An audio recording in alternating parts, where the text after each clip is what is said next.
Welcome back to your favorite comedy finance channel. Don't forget to like, share, subscribe. I have the CEO of Byte Storage with me, Justin. How's it going, man? Good, bro. It's Friday, can't complain. So I'm a little happy right now. I'll be coding my weekend away, but it's Friday. That's Friday. Well, it is Cinco de Mayo at least, so that's. Oh, that is true. It's not my drinking day. I usually do the only drink on days with the tea. That's my start for 2023. But Cinco de Mayo for sure. I'm gonna have to take the missus out and get some drinks tonight. Hell yeah. So have you heard about the Memecoin craze? We have people like you building and, doing real things with projects. And from what I've been hearing about all these meme coins, we have, there's Pepe and Jesus and Wojak and a bunch of random stuff, and it just kind of, personally kind of upsets me a little bit because we have real builders in this sector, people like you doing, you're busting your ass. You're doing a lot of great things out there. You're helping people like with real things. Data privacy, storage, so forth. And you got all these other people just shitting on people again. Yeah, exactly. You have all this, blood, sweat, and tears going in. And then it's like, these random pump and dumps are basically happening. I'm on the same page as you with, a little upset about it because I just think that once again, we're running into a scenario where people, with all the FTX crap and everything else and giving crypto a bad name or NFTs or so forth. And, there's always going to be scammers. So people need to realize that too. It's like, just because it's crypto, you can't say, and then have a distrust for it or anything else. I mean, people scam everybody every day for even USD. So it's just a matter if you fall for it or not. Then, you give your money where you give your money. Just because your crypto is not FDIC insured and you're not going to get it back. I mean, that's you want to go make a dumb decision in real life and be like, I paid this company $1,000, found out they're a scam, and then you get your money back from the bank. You should do your due diligence and all your homework before you fucking do anything. You're protected. Your USD is protected in the real world by the banks and the FDIC, and you might get your money back. But in crypto, you're not going to get it back. But I agree with you. I think that the new Pepe and Jesus coins are just, on their page it says, Doge had its chance and they're done. Yeah. No, we don't need another shit coin to, I mean, people are making money, but there's high gas fees and all those other things. And, but once again, it just creates distrust. Money you can't cash out because of the gas. Mm-hmm. Yeah. So I'm not a big fan of it right now either. But let's get down to the real shit. I don't want to spend too much time on that. Let's talk about Byte Storage. You've been working on launching your project. You've gotten a lot of things done already. But let's, for anyone that's brand new, let's kind of get them up to speed about where you were, where you are now, and where we're going. Yeah, man. So exactly, I would say, I think it's today. Today you launched? Can you hear me? Yep. Yeah. Hang on 1 second here. Can you hear me? A little bit. Go ahead and talk. Let me get my ears reconnected here because someone just tried rugging me with a phone call. Hang on 1 second. Sorry. You got rugged? Let me get the audio to come back here.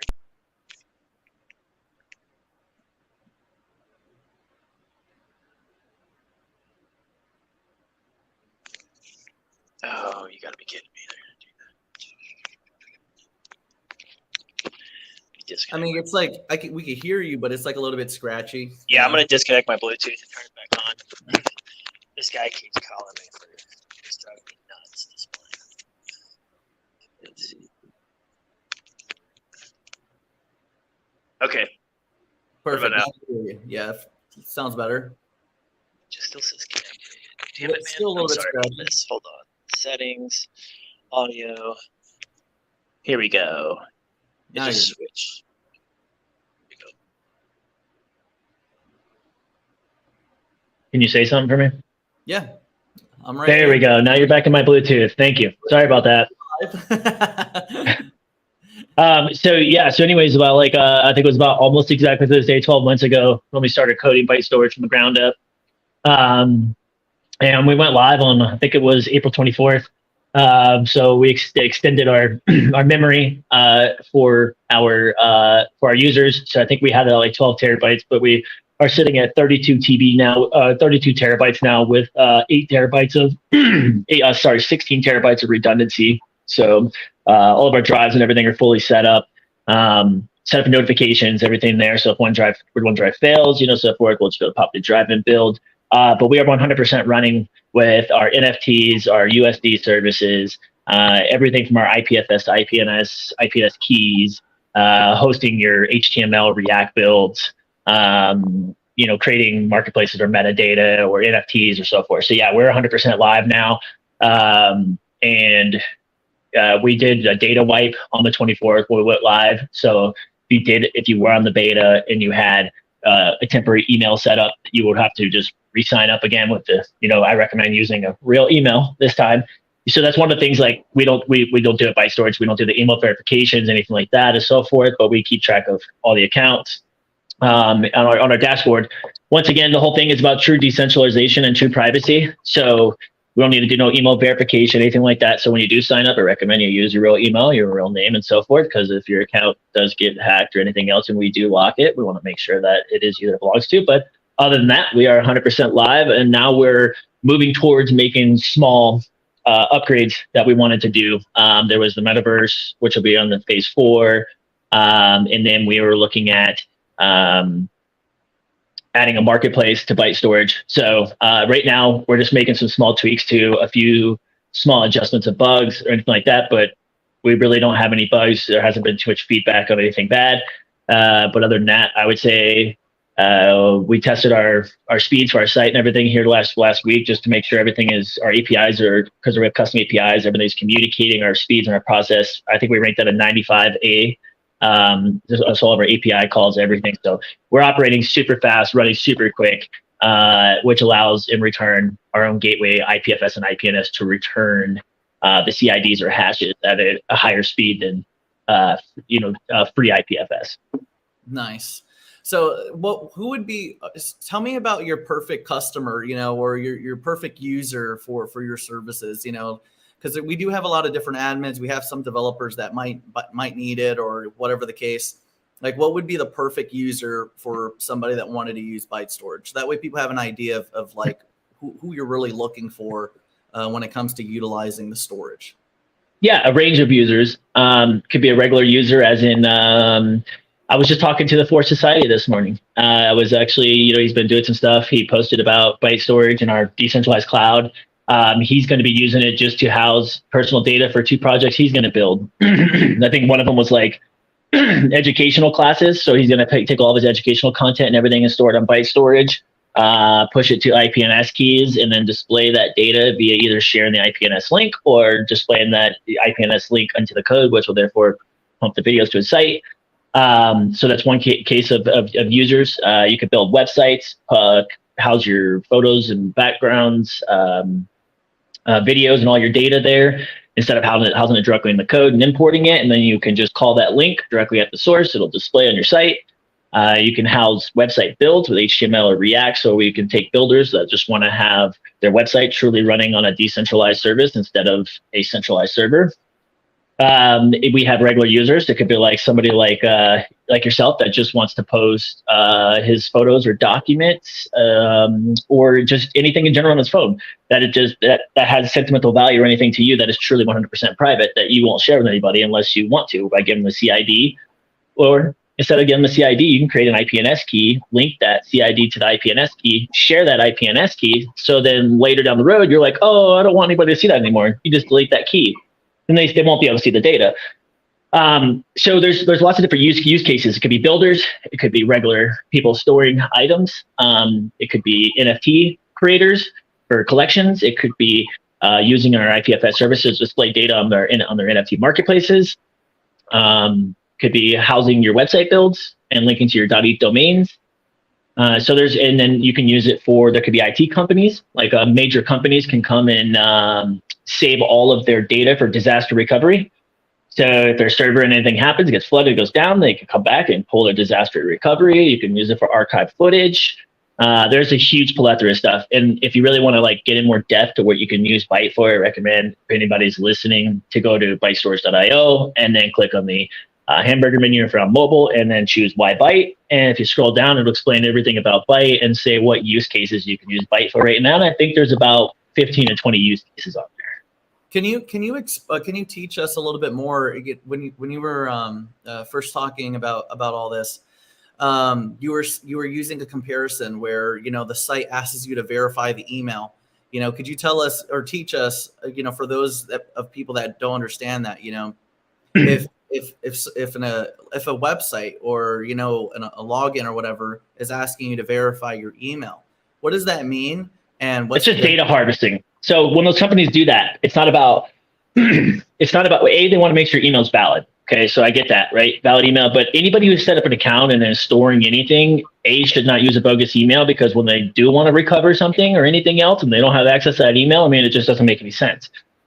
So when you go sign up for a company, and I do it all the time, but if you sign up for like some services, it says, please verify your email first, right? It does that. I want you to verify that email, and then you can go back and then you can use the dashboard.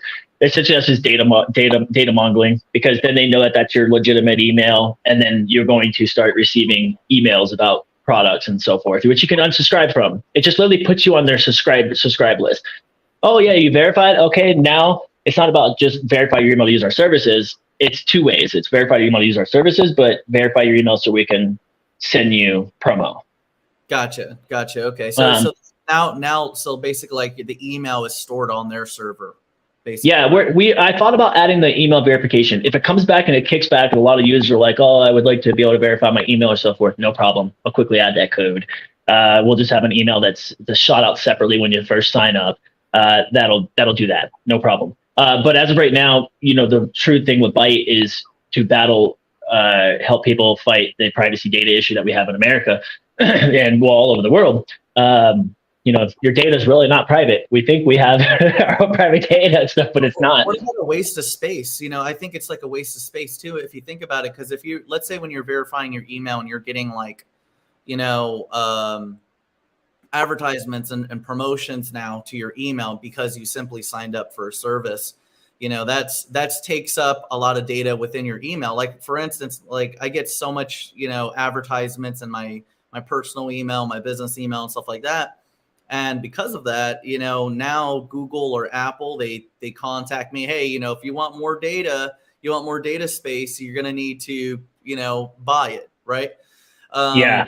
And a lot of that data, a lot of that data is useless because it's an advertisement I didn't ask for. It's, you know, whatever. So I think that's also important to know. I didn't know that. I kind of never looked at it that way, where it's like, oh, okay, so that's why they do that, you know? Fancy Pants says, Fancy Pants NYC or NYC 43 says, could you link that with your DID wallet? Okay, so I think what he's trying to say is, could he connect his DID wallet to Byte Storage News and connect that way? So we're thinking about adding that. Absolutely. Right now, what we're going to do is, since we are bridged with ArtBlock, and we do have that communications where you can use their wallet for, you know, to sign into Byte Storage and so forth.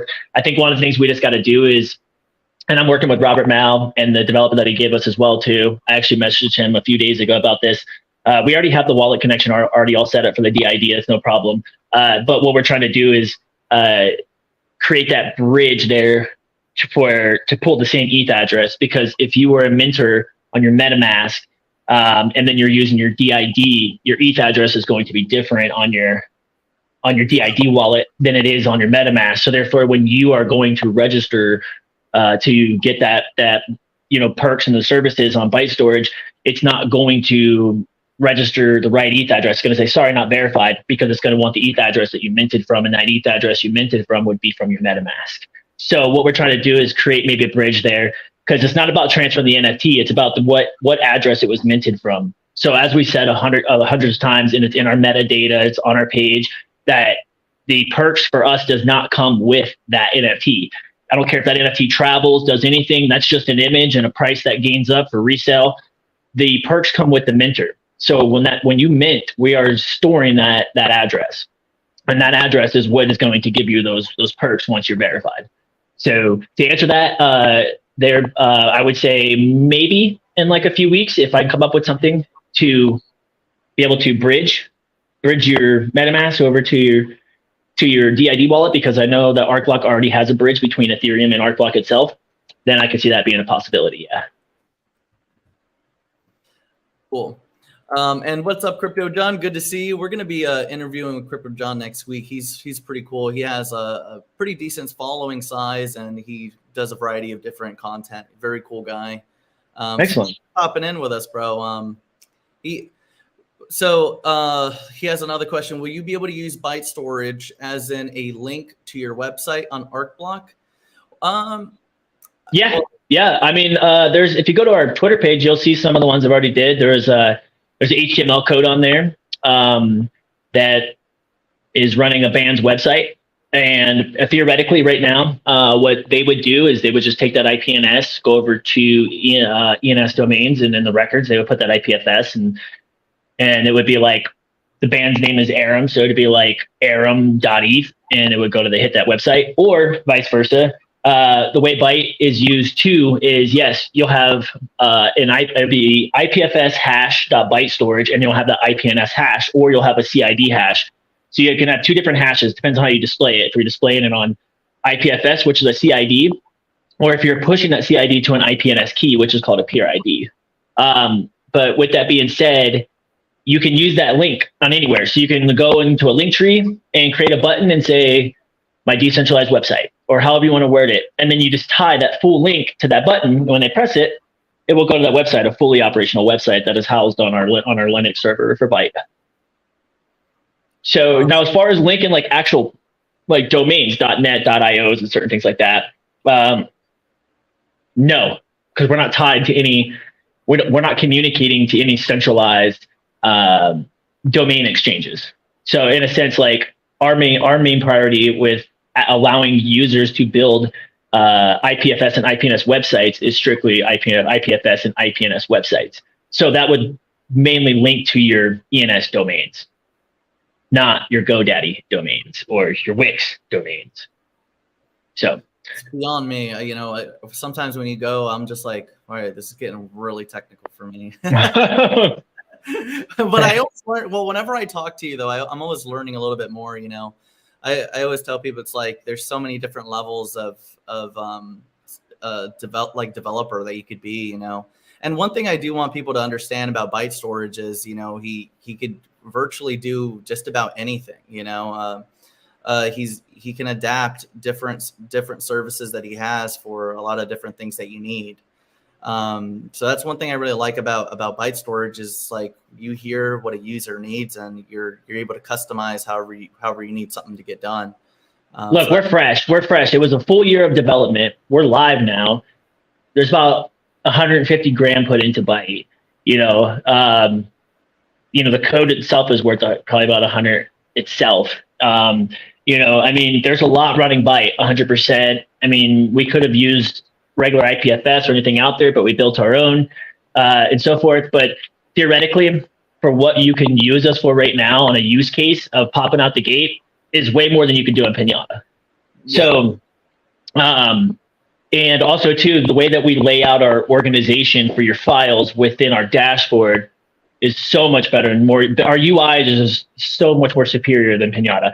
A, our speeds of our UI. B, we have no third-party integrations. We refuse anything. I don't care about popping up on Google or anything else. I refuse any third-party integrations into us. That defeats the purpose of being 100% decentralized. That defeats the purpose of data mongling and data protection. So essentially, you get like a clean email, basically, right? Like you could like when you're storing something, you could have your own spot where it's like you're not going to get like ad targeted and all that other extra shit, right? You'll get nothing from us. Like if you look at the bottom, if you go to bytesource.io and you scroll on the bottom, there's a subscription thing there. If you put your email in there, that's the only time that you'll hear anything from us about, we're gonna, and it won't be about targeting you for sales. Those subscription updates will literally be like updates to oh, this is what we're going to do for Byte in the next 2 months, and here's the new features. That's the kind of emails you would get. So when you actually do sign up on Byte, there is an auto-generated email that we have set up in our programming. That is, we have 3 emails set up. One is when you first sign up, it gets like a welcome email. That's it, just a nice welcome email. That's all you'll ever get. The other one is a password reset. So if you need to reset your password, right? And then the other one is if you terminate your services. So that's pretty much it. And then the last one would be at the bottom of the page with the subscriptions. So that's the only time you'll ever get any updates from us on the site or anything else is if you put your email at the bottom. But if you regularly sign up or anything, no, you will not get flooded with a bunch of emails every week or every month. You'll hardly hear from me. Now let's talk about, what makes you great. Like for instance, when you're taking a look at some people, they try to use Filecoin for storage. Filecoin. Filecoin, well, some people call it Fil, whatever. Everyone knows what I'm talking about. Whatever. But let's talk about why you're greater than them, because I know you are, and it doesn't take buying a token to utilize the service. So a lot of people think that everything needs to be, some sort of coin involved, but there's a lot of blockchain services or a lot of crypto services or a lot of services in general out there in the technology field that doesn't require you buying a coin, Well, it's not even just about the coin. They have the coin, but also they're using 2017 IPFS tech. And at that time, validators didn't exist. It was just miners. So their entire infrastructure and backbone is built on blockchain. You have to pay fees to store and you pay fees to retract. And the person that's storing the data earns. Yeah, that's cool. That's a cool incentive. But at the same time, they're burning so much energy. They're burning a lot of energy. Their tech is great, but it's as the time has progressed on, they haven't seemed to progress on with it. Yeah. And as the tech has gotten better, they haven't seemed to progress on with that tech. And it's because they have to go back and it would be like a complete overhaul of their back end. It would be like, okay, well then what about all these guys that are getting paid to store this data, right? So they kind of put themselves on a pathway to where if they want to grow to validate, then they would have to eliminate all the people that are storing those people's data.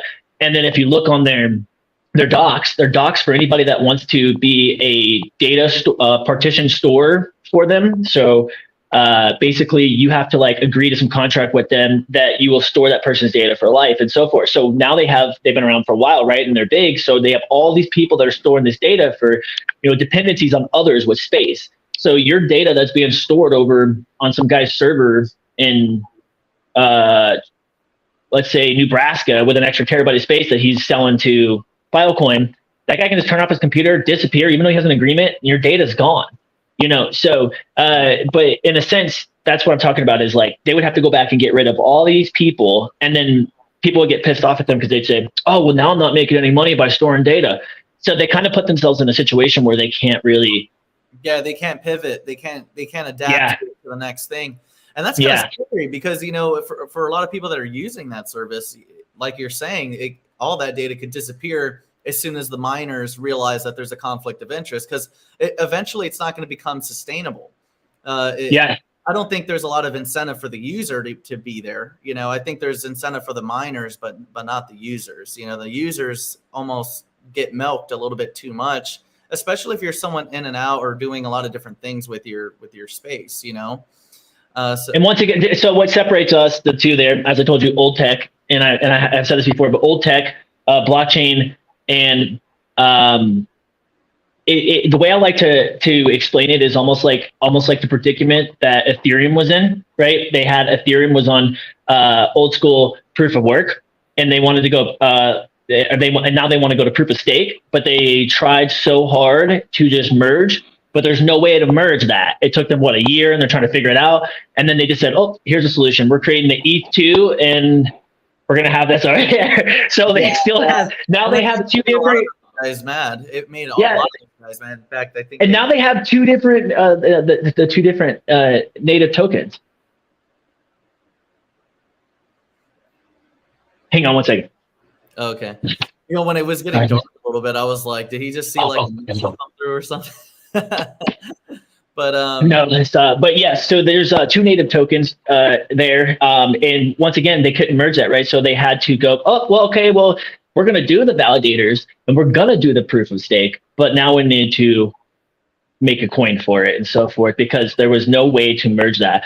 So once again, that's just like that, but that's okay. That's just a growing problem because they didn't know proof of stake didn't exist at the time when it was just proof of work. So, you know, and in proof of work, you know, you can't grow out of that, but when you're on proof of stake, you can continue to modify and grow. So going back to that, with how Byte is, you know, we looked at it in a situation and said, okay, well, how are we going to be able to withstand all this power, all this computing, the money, who's going to pay for this power bill, all these other things. And we just kind of like really dialed it in to say, well, here's how we're going to do it. We're going to validate our transactions. So then we have just a one server. We have nothing but what the server power needs, 2 power cables pushing 150 watts, standard power bill of $60 a month, you know, compared to thousands of dollars a month. With that being said, now we're eliminating 99.8% of the energy that's used. So we're using like 98% less than miners. So we're doing good by the ecosystem. But then also too, now that we're validating and we're doing everything on proof of stake for validation, and we built our own IPFS and IPNS, we're not hindering ourselves from a growth. And also too, we're not hindering ourselves from, we can add a coin and then we can say, you know, people that use our services will earn this or so forth, or refer. I'm just saying, like, if I come up with ideas, we can implement those and grow. But these other companies that have built on the old tech and are going to ride that out until nobody just uses it anymore. Yes, exactly. I feel like POS is just the greater way to go. You know, I understand the POWs, but like, I just now mistake. I just like the fact that, you know, when somebody puts in, they could take out type of thing. Yeah. Getting it for free by just using energy, or, you know, those. Well, the validators work by backing transactions with the native source token of the chain, like source ID, like source protocol. It's backed by the SRCX tokens. So when validators are communicating and agree upon a consensus, it's backed by the token, and then that block is filled, and then it's logged on the ledger. So then therefore no compute, no mining, or no blockchain fees. So that's what we're able to eliminate too. You know, we don't have to, with Filecoin, you're paying to store, retract, and so forth, and blah, blah, blah. Well, with us, it's just either mint the NFT or pay just one solid monthly USD, and there's no blockchain or miner fees. You know, so that's where using the newer tech of validating and everything we're doing is allowing us to put a better footprint on the world, in a sense. Yeah, exactly. I don't think a lot of people think about how much you're actually paying, because when you're talking about, you know, these types of services, you know, you kind of want something that's consistent. And, you know, when you're dealing with certain, like, let's say, for instance, you have to pay different types of fees on, like, if it's an ERC20, you have to pay certain fees in order to not only buy the token, you have to send it, right? And then on top of that, you know, what type of fees that you have to pay just to get that coin, or, you know, whatever else that goes into it, you know. Crypto John, by the way, our app is like 65% done. It's in beta right now. I have the test beta app on my phone, but our app probably won't be out for like another a fully functional for like maybe another four months or so. But our optimization for using our services directly from the web browser on your phone or anything you want to do works fantastic and super fast, or you can use your computer. I just wanted him to know that because I saw that in the comments that he said going to download your app today. So. Okay.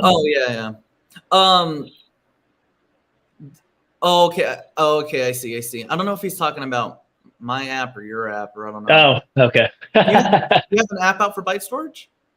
Yeah, well, I mean, it's 65% done. I have it on my phone right now.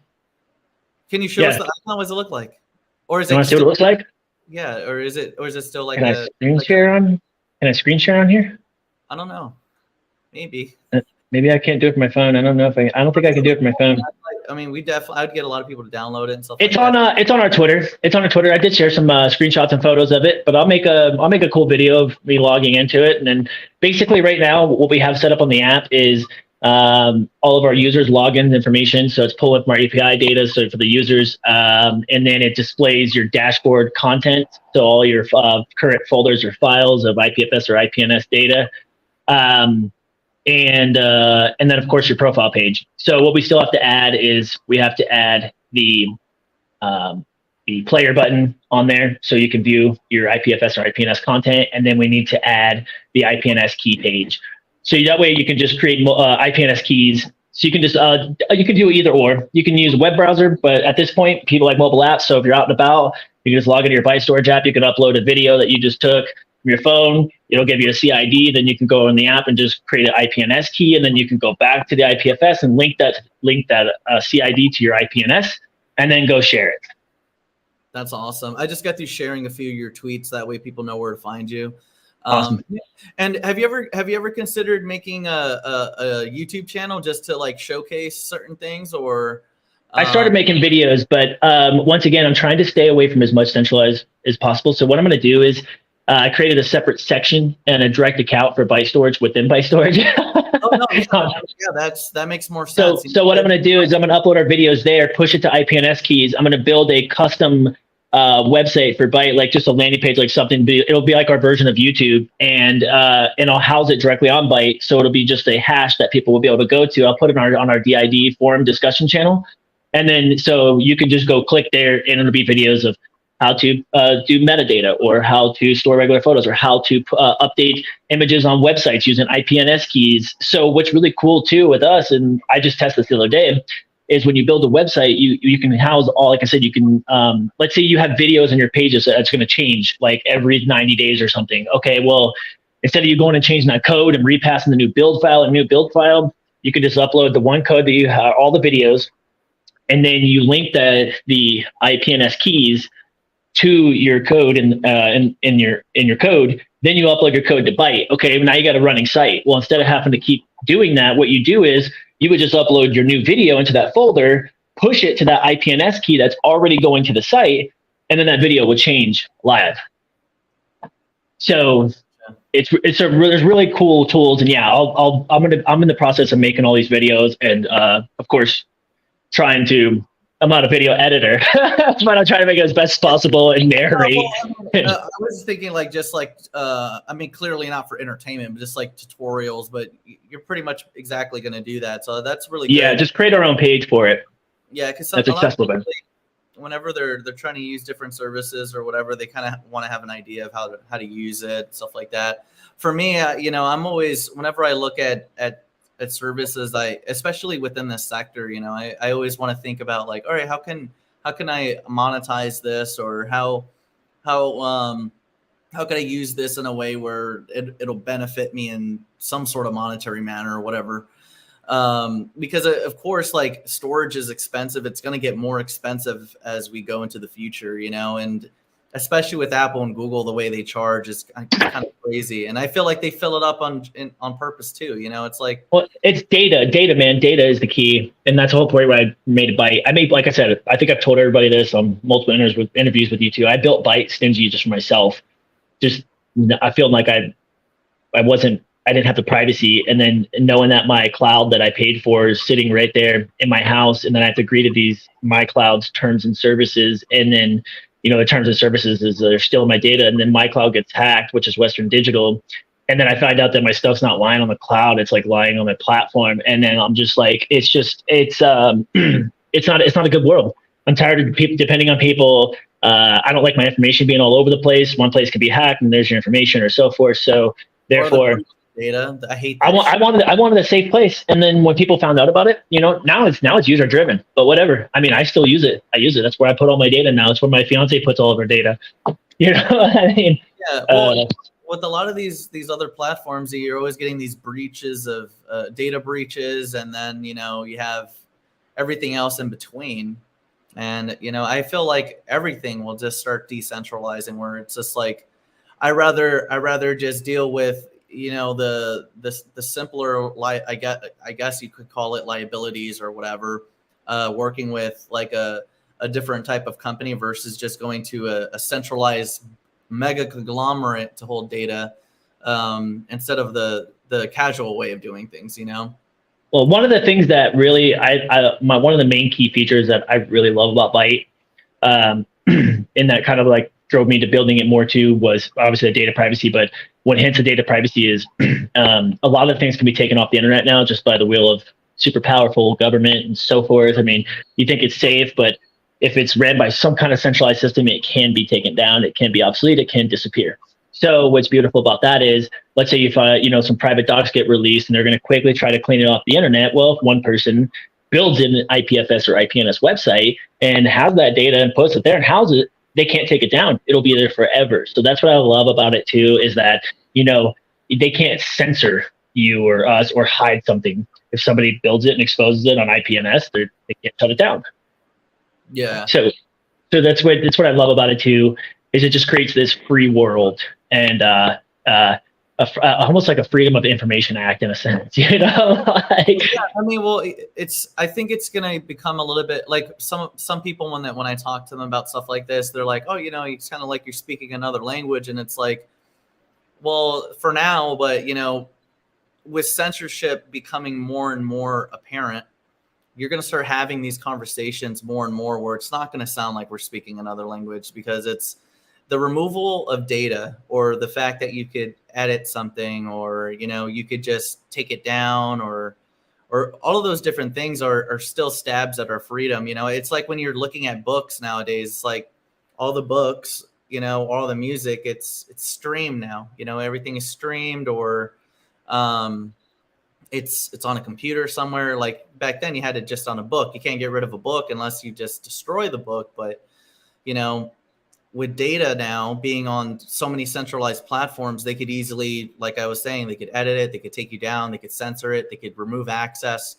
And a lot of what's happening now is like, they don't want you to even share your own ideas. They don't want you to talk about whatever you want to talk about, or a variety of different things. So that's why. Yeah, and like Fancy Pants said here too. He says, would it be similar to Drive from Google or OneDrive? Yeah, I mean, it's exactly. I mean, if you can think of a cloud storage, I mean, the only difference is that when you do upload to us, the main portion of your data is stored on our Ubuntu server, but then it's distributed over the hundreds of thousands of different nodes that are connected to IPNS or IPFS data. So if you are just using IPFS, then it's just duplicated on those nodes. If you push your IPFS CID to an IPNS key, then it'll create those 20 different copies of the IPNS keys and distribute them as well. So yes, your fraction of where your data is really coming from is housed on Byte and through our gateway. But when it's called by the CID or the IPNS keys, it comes from the closest IPFS or IPNS node that is to you. So if there's a guy that's running an IPFS node to get your data from the CID of the hundreds of billions of files on IPFS, and you call it, it's not coming directly from Byte Storage. Byte Storage is projecting that data out to the nodes, and then you're calling that data from the closest node to you. Hopefully that answers this question. Yeah. Yeah, but yeah, it's still exactly like any other cloud, but it's just decentralized. We're not the only ones controlling the data that you're viewing. So it's not, you don't have centralized humans controlling your data very much. There you go. Now, so what do you think of the climate right now in the crypto sector, or what do you think is up next for what's going on? Or you just kind of have like your head down, just building? Because I know there's a big difference between like the crypto traders and then like the crypto builders. So like, what's going on in the builders world right now that you're seeing? Well, there could be better stuff in the builders world that I'd love to see for sure. But as far as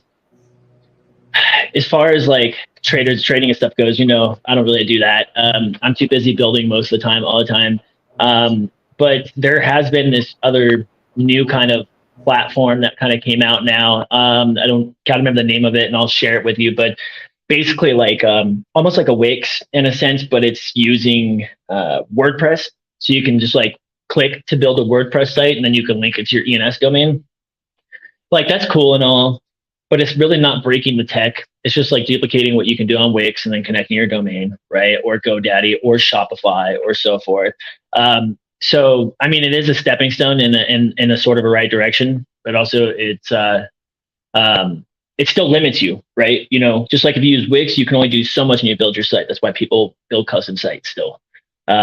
So it really just depends. But I would like to see more of I'd like to see more of and I don't have time to build it, but I'd like to see more of like that concept of where they can click and create, but also be able to customize if they wanted to. Like, okay, let me bring you back to the MySpace days, right? So back in the MySpace days, you can actually manipulate your source code on your page, and some people will be like, "What? How'd you get that song on there? How'd you get a transparent background? How'd you get all this?" And you didn't have to know much code, but you would just go in there, right hand click, and you would just change it. So that's what I mean is like we've kind of steered away from that. Copy and paste everything. Yeah, we've kind of steered away from that to where it's like click and build. Oh, put a button here. What's that button linked to? And so forth. It'd be really cool to see a lot more customability and more user focus on those quick build sites. But yeah, I don't really see anything too much. I wonder why they didn't like continue that idealism, because I didn't realize that what I was doing when I was in middle school, when I was playing around with I didn't know I was actually coding, you know what I mean? No, nobody did. Nobody did, bro. Yeah, that's what I'm saying. It's like, how come they didn't continue that? It's like they took it from us in a way, right? It's like Facebook, just like shit on MySpace, and Facebook sucks, It's like, but yeah. Brought that up. That's so true, man. But I mean, honestly, with that, man, I think there could be some other greater things happening for sure. I'm just keeping my head down, focus on what does good for Byte, what Byte does good for its users, and essentially, where I want to keep growing forward with on Byte. So now we're just we had a team meeting the other day, and we're just focusing on small upgrades and aspects. So if you are using our services and you did get an NFT or you're using USD and you see how it's laid out now, you might see some changes coming soon in the next 90 days. Not drastic changes or anything else, but we're talking about small stuff with UI or maybe the way some of the pages are laid out, maybe the dashboard or certain things, because we're just going to keep taking feedback and then making small adjustments, but also pushing forward with our goals over the next 90 days. What can you do in the world for NFTs? Because I remember you had a marketplace in a way as well, right? At some point, or? Well, I have a marketplace built already for Byte. It's just I haven't implemented it yet because that was one of the part of the things too. Right now, I don't want to overload people when people are already like you hear him here. He's like, "Oh, it's like OneDrive, OneCloud," and people don't know too much about IPFS. When you say IPFS, they're like, "What are you talking about?" Or IPNS. It sounds Spanish, but IPFS stands for Interplanetary File System, and IPNS stands for Interplanetary Naming System. So it's a solution to HTTP on the internet. So at one point, servers can only handle so much data. So then what's the solution? Decentralized HTTP, which is IPFS and IPNS. It uses CIDs to find your file within billions of files that are housed on there. So that's the key trick to it. Is like you're not housing it locally or housing it here. You're at one CID. You think, oh, that's cool. But that one CID is navigating through all these billions of files and then going, oh, here's your file. Mm-hmm. So, yeah, I mean, honestly, man, I think that we just want people to stay focused on our cloud services, kind of like seeing our videos of how to do it, really reading our pages of understanding how Byte operates, and then maybe switching the way they run things. Like For Society said it now. He's like, that's why I minted and did this. He's like, not just to store my data, but he goes, I'm tired of my stuff being stolen too. So he goes, I plan on putting anything that's personal to me or anything that I care about and I only want for me and my docs, my photos on Byte Storage. So that's his approach to it. He's a regular user. He's going to store nothing but docs and photos and videos. That's okay. Cool. Go do it. But let people focus on that. And then, I feel like we throw too much, then there's just too much. There's too much going on. Yeah. Like you want to kind of make sure you focus on your niche. Right. But that's in this sector, there's always that hurdle, where you have to kind of educate what it is and then why they need it, and compare it to what they're using now, because a lot of people know of things that exist, but they don't know exactly how they could utilize them yet, or they don't know that they're using, I would say, like an inferior technology now versus using what's coming next. And well, somebody, Mike, he just said like, oh, well, why would I use Byte versus Google Drive? Right? Is it the same as Google Drive? Yeah, it is, but it's different in the aspects of, yeah, it's a cloud. You can look at it as a cloud, but just put the word decentralized in front of it. Decentralized cloud. Instead of having a company, let's put it this way, instead of having a company like fucking Google or Apple hold your stuff based and on, sell your shit. And on top of that, they have their own type of ideology. Okay, like these are all companies that have their own type of ideology, and this kind of goes back to like when Apple announced that they were going to become a bank. I was like, wow, 4% APY sounds great, but do you really want your money with like people like Apple? You see what I'm saying? Like those are just certain things I think about where they're getting tons of money from you, and then on top of that, they're selling your data and then getting tons of money for that, and then they're controlling your data. They don't like what you're doing. Done. They're profiling you. Exactly. And that's where it's like, okay, these are all types of, with the world becoming so like radicalized in the political atmosphere right now, especially now, you're watching censorship of your money, right? You're watching bank accounts get taken down because of your thoughts, your ideas, and your speech.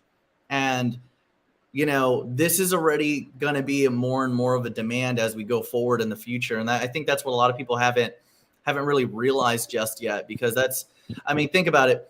Let's say you're putting your money, in an Apple bank, and you say something, ideology like an Apple employee doesn't like, those are certain things that scare me, where I think I'm like, man, it sounds great. The APY sounds good, but I would be very scared if, Apple doesn't like one of my tweets and they decide to shut down my account, Exactly. That's a centralized control, just like your money, right? We're expected that this person working at the bank, is supposed to control your money, right? But you call them, you give them your social, they know everything about your life, and all they have is an agreement with that bank saying, you won't do anything malicious or anything else. But that's kind of scary if you think about it. Like, you don't know this person. Yeah, exactly. So that's one thing I get worried about, where you could essentially now we're getting our money censored, and eventually your data is going to start getting censored. So that's something that I always feel like it's good to communicate to the crowds out there. Control your data. You control your data. You control more of your own freedom as a person in yourself, your own individuality, and that's key. Google. Go look at the $1 billion code of Netflix. That code for Google and Google Maps was made overseas, and it was stolen by an American, like an idiot. And then Google was bought by Google company, and then now it masses the mass world data. So it's like, you got to control your data, then you control more of your own life. Exactly.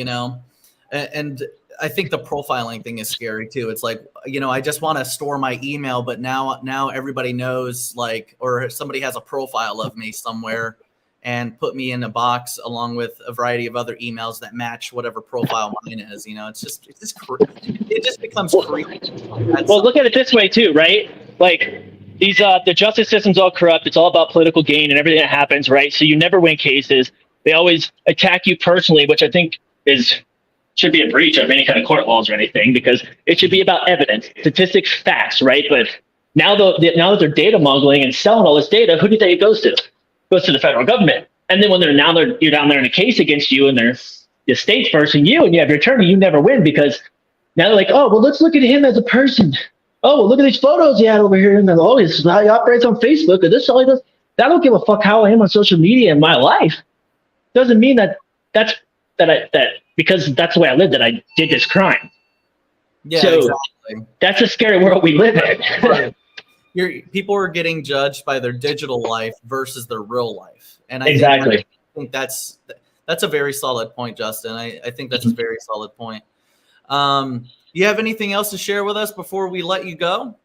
No, that's it. I saw that Fancy Pants commented again and said, could MySpace make a comeback and make a MySpace as decentralized? Yeah, somebody could. I mean, they're already making decentralized social media platforms. So absolutely. No problem. Just who's gonna? It's just who's gonna build it, right? That's a big consideration. Well, maybe AI might do it in this case, you know. Yeah. But yeah, I gotta bust out of here. But it was great talking to you guys. And anybody in here interested in checking out Byte, please do go to the site. I encourage you to always do your due diligence, check in, do your own research, read everything on our site, go through our tabs. If you have an NFT, start reaping your benefits. Absolutely. Well, thank you, Justin. I appreciate your time, and we'll catch you on the next one. And hopefully we get Source Protocol with us out here too. I will. I shot him a message. I'll DM you personally. Perfect, man. All right, man. Thank you for coming on. No problem. Later, guys. All right. Well, guys, that was Justin. I hope you guys like this this quick live stream. If you ever have any questions or anything like that, he's always a very educational arm within our ecosystem, I want to say. He's really awesome. And if you guys have any questions for him or any feedback you'd like to provide or something that you want built in general, I would talk to Byte Storage. He's a very good developer of ours, and I think he's going to be doing a lot of great things. So guys, I will catch you on the next one. Don't forget to like, share, subscribe, and don't forget, we're going to be talking with Crypto John on Monday, and then I think Jenna X is on Wednesday. So don't forget to like, share, subscribe. I will catch you guys on OddApp, and we'll see you on the next one.